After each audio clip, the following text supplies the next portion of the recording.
Warmth flooded his fingers. It was thick. He watched as the forms of his hands emerged from the ruins of the man's belly, caked in a sanguine coat. He held his fingers up to his face. Crimson tears dripped to his robed knees, leaving a grim flowered pattern on the pale fabric.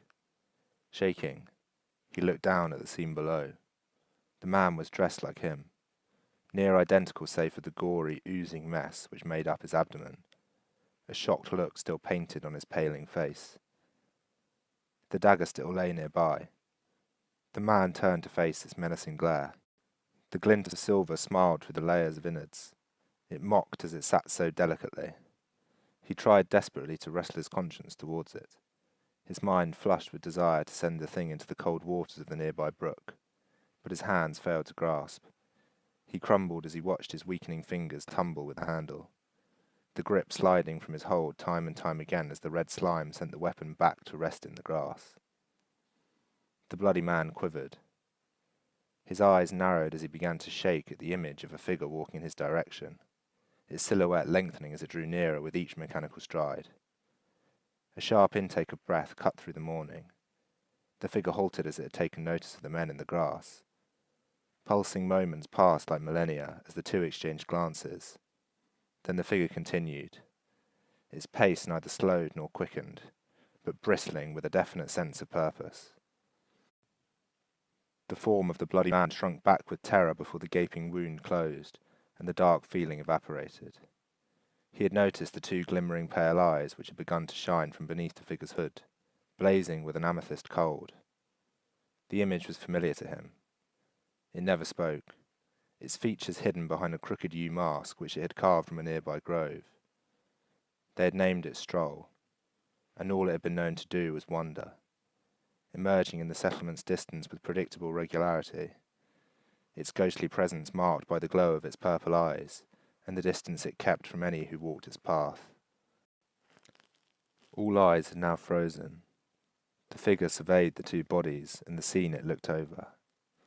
The bloody man felt a fresh wave of illness creep through him, and was surprised as a protective arm was laid over the gory puppet slumped at his feet. He desperately tried to wipe the guts from his hands, as a mumble of babbles began to fall clumsily from his mouth. All hope of explanation had been swallowed by guilt and shame. The sadness poured from him as he bawled at the dark figure, every grave sound sifting into silence as they rolled over the cloaked image to be replaced swiftly with dead air. The bloody man breathed heavily, then squealed as Stroll moved towards him. He felt its cold grip about his neck as he was pressed against the crimson ground.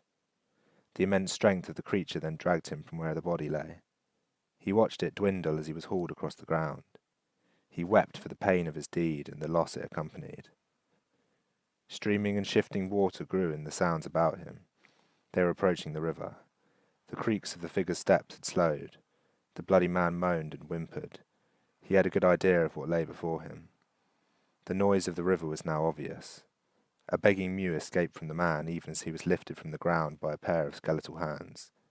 He felt nothing and forced his eyes to close. A rotting shadow overcame him, devouring the final shreds of his constitution. He gave in to darkness, and the water fell about him. Cold. For a few long and painful moments that was all he knew. The water was too dark to see all but a few rattling shapes. He struggled to find his breath, but the hands held him firm and the blood trickled away, carried by the cold stream of water. As the man broke the surface, he gulped the air like honey which ran thick down his half-drowned throat. He lay for a while after being dumped on the river's bank, his mind too concerned with his survival to consider its implications. After the gasping had slowed to a rasp, he felt himself dragged to his feet. He wavered, then steadied himself, casting his face up to meet the grim image of the cloaked figure. He stumbled as the blunt weight of a metal hand shoved him backward. His feet whirled, but he kept his position upright and watched back in confusion. Stroll simply stared back as he always did, the glimmer of his eyes unmarred by the peculiar nature of his actions. The two stood and considered. Distance shrunk between them. An instant passed where the man was sure the empty glare of the figure's watch softened. The two of them turned, and the man began his slow meander towards the horizon, not knowing exactly where he was headed. Water dripped from his robes, leaving a damp trail in its wake. A trembling pace could be heard in the opposite direction, but the man's head did not turn as he made his shaking way into the distance.